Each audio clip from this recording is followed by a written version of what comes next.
Hi, welcome to pre-algebra, starting chapter 2. Today we're going to be talking about adding and subtracting integers.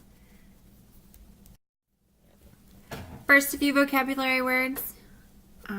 Integer is probably not what you've been calling these numbers for all of your education up till now, but an integer is defined as a whole number. So this is including 0 and all the negative numbers. So anytime you're counting, your counting numbers are your whole numbers, which are 1, 2, 3, 4, 5 on up.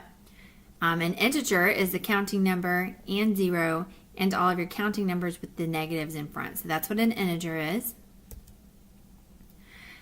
We would call opposites two numbers that when you add them together, you're going to get a 0. So a number, a whole number, and its negative number is its opposite. So 4 and negative 4 are going to be opposites. And then lastly, absolute value is defined as how far a number is from 0, and absolute value is always going to be positive. So if you have the number 4, it is 4 places from 0, so its absolute value is 4. But if you have negative 4, its absolute value is also 4 because it is still 4 places from 0. It's just in the opposite direction, but absolute value is one way you can add or subtract integers, and this is a good way to think of it if you're getting a little confused, is to use a number line. So we have our number line here. And let's say we wanted to add 4 plus negative 6. All right, so when we do this, we're going to start at the 0, and we're going to move right 4 places because it is positive. So we'll start at our 0 here, and we're going to move right 1, 2, 3, 4. And then we would move left 6. And the reason we're moving left is because it is a negative 6. So we'll go to left. 1, 2, 3, 4, 5, 6. The number we end on would be our answer, which is negative 2. So 4 plus negative 6 is negative 2. A better way of thinking of it, though, is these two simple rules. So you're going to look at your two numbers, and if the signs are the same, if they're both positives, then you're going to add them and keep the positive sign. If they're both negatives, you're going to add them and keep the negative sign. If the signs are different, you have a positive and a negative, then you end up subtracting the numbers and take the sign of the larger number. Let's do some examples to see what I'm talking about. Let's look back at that 4 plus negative 6. So that 4 is actually a positive 4 because there's no sign in front of it. If it were negative, it would have a negative in front.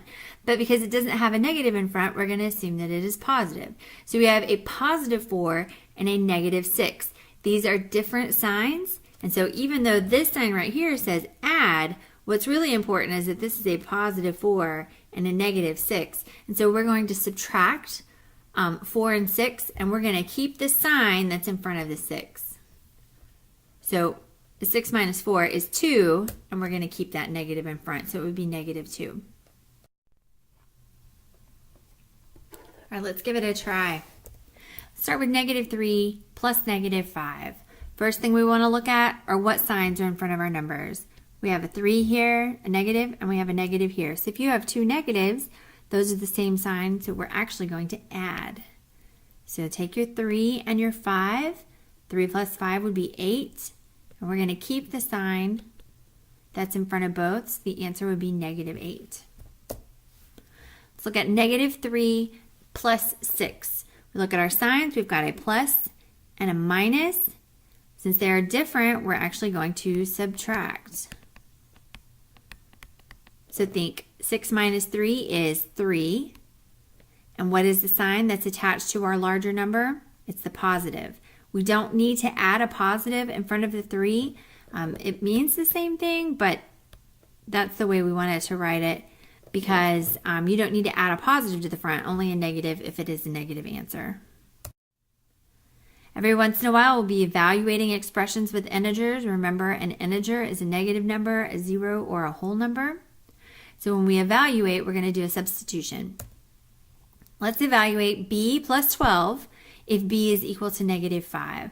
So first up, we're going to substitute a negative 5 in place of the b. We look at our signs. They are different signs, so we're going to subtract, and we're going to keep the number, the larger sign of the larger numbers sign. So 12 minus 5 is 7, and it's going to be a positive because the 12 is positive. Let's try negative 5 minus s for s equals negative 7. So first we're going to substitute.